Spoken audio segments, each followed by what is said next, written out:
I'm using this IKEA crate that I purchased, and I like to use the sides as foundations for my crafts. Today I'm going to be using my grunge number tissue paper. This you can find at chalkitupfancy.com. We also have other types of tissue paper if this is not your style. And I'm going to start by using 1 hour enamel and a Gen foam brush and lifting up half of my tissue paper. I'm going to work right side to left side. So I'm going to start by applying the 1 hour enamel and then laying down my paper. I like to use saran wrap as a barrier as I'm trying to get out some of the wrinkles.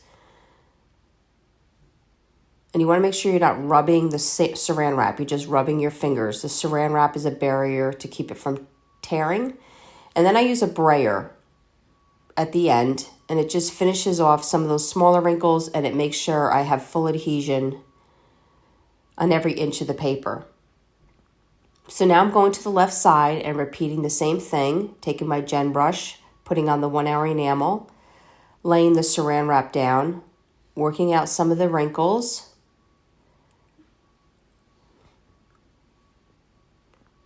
And then I take the brayer just to finish it off. Now you're going to do your final coat of 1 hour enamel. Now at this point you can either let everything dry and then you can sand off the edges. But sometimes if my paper gets wet enough, it tears quite easily.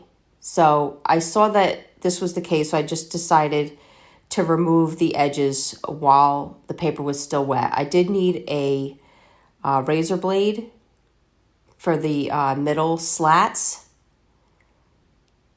But outside of that, most of it just teared, just me giving a little pressure on the edges. You do want to be careful. You can kind of tell when you're close to it which direction seems better. Some tissue paper does not tear that easy, so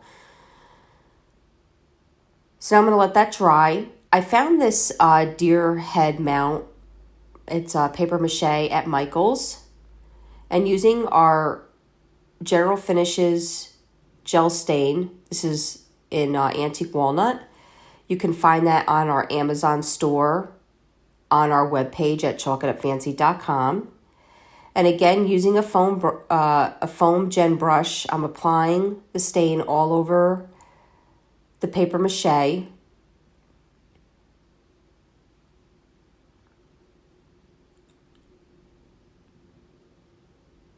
And then wiping it all off with the paper towel.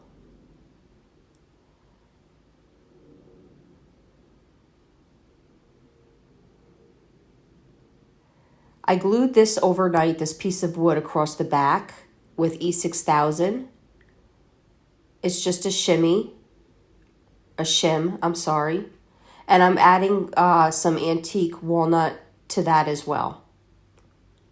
Once everything dried, it's now time to decorate our deer head. Now you can choose anything you'd like. I found these sticky beads at the Dollar Tree. They come in pearls and different things like that. So I put that down the forehead. And those are the flowers I'm going to use. But I decided to glue it to my grunge paper first. And I used E6000 and some hot glue.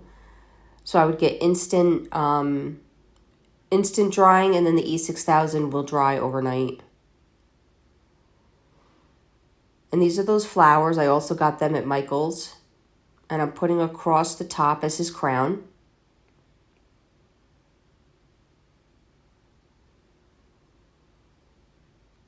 This is just some paper leaves that I found at Michael's as well.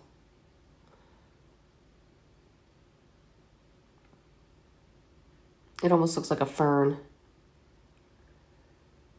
I'm just hot gluing the flowers. Now I'm taking this copper paint that I also found at Michael's. It's nothing special. It's just a very coppery paint, and I am painting the pearls. And then I'm adding the copper in the center of my flowers. These flowers are just paper. So you can kind of put a little paint on them if you want to pull your project together.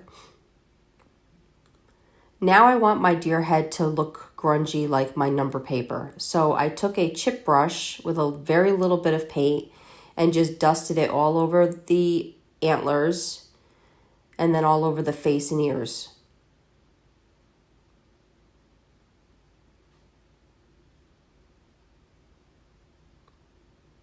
Now you can use any paper on your foundation and you can decorate your deer head however you'd like. Now I'm adding some black, dusting that on the flowers, and then just dusting throughout the face.